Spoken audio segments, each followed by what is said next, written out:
Joining us for more on this is accounting professor at Montclair State University, Dan Geltrude. Good morning, Dan. America's accountant right here. Good morning.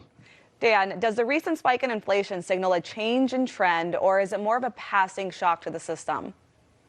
Well, there's been so much talk coming out of the Fed related to this inflationary period is transitory, meaning temporary. But I keep saying over and over again, for it to be transitory, it means that something is going to change. We do not see any changes in terms of policy out there that's going to reverse the trend. Now, inflation may cool off, but are we going to have a retraction of inflation, meaning are prices going to go back down to where they were?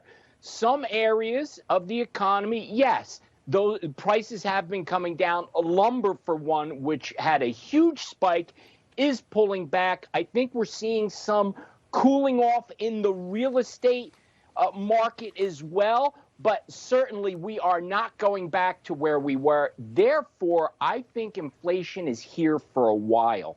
Yeah, speaking of real estate, I know New York is actually seeing a pretty big surge compared to what's happened over the last year.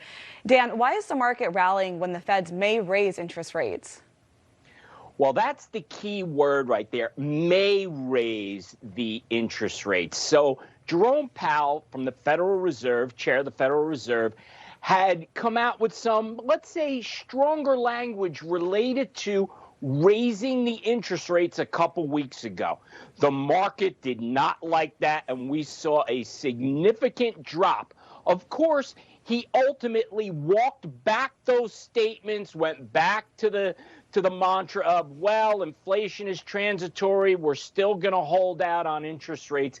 As long as interest rates, or the belief that interest rates are going to remain low, which I believe they are, the stock market will continue to rise. Why? Because what are your investment alternatives? In order to stay ahead of inflation, you're going to need to have money in the stock market. There it is right there. In order to stay ahead of inflation, money in the stock market. And like you said, you're saying that they're calling this temporary, but you're not seeing any policy changes. And according to the Congressional Budget Office, the federal deficit will hit $3 trillion in 2021, but then fade as relief expires. What do you think about this? Let's start with this. Both political parties are addicted to spending. I don't see that changing anytime soon. So now we will have some rescue plans that are going to expire, and therefore the assumption would be spending will come down. Well, I say not so fast. If we look at what the White House is planning, it's increased spending at a tremendous rate. And even though there's talks about, well, we're going to have the pay-fors, we're going to have increase in taxes and so on, I'm not sure I'm buying into that. From where I'm looking at this, I say that annual deficits will increase, and certainly the nation's debt will continue to go up because, again, nothing is changing, Amanda. Dan, quickly here, you mentioned things set to expire. Unemployment is set to expire in September, and the jobs report comes out later this morning. What are you expecting to see there? Well, it should be a good jobs report because, again, we're seeing some changes. You have 26 states that are not going to be offering that additional and extended unemployment benefit. That is helping people get back to work. And one final thought on this, when we hear out of the White House this talk of job creation, it's simply not true.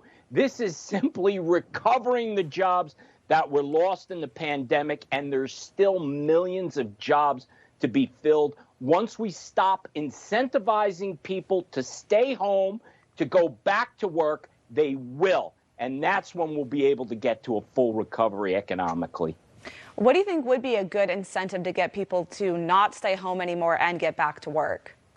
Well, I think the states have it right. They need to cut off the unemployment benefits, because if people are going to make as much or more money not going to work, it's an incredible incentive not to go to work, especially the way it's set up. We're trying to get more supply into the economic machine here, right? Because demand is going like crazy. Yet we're saying, well, we're going to continue those benefits until after the summer. So you know what? Take the summer off, relax. We're going to pay you. We'll deal with this in the fall. Wrong messaging. Yeah, I saw that too, that they're going to be able to enjoy their summer. And I've talked to a lot of small business owners who are having a hard time finding new employees, which they weren't expecting. Thank you so much for coming on this morning, Dan. Thank you.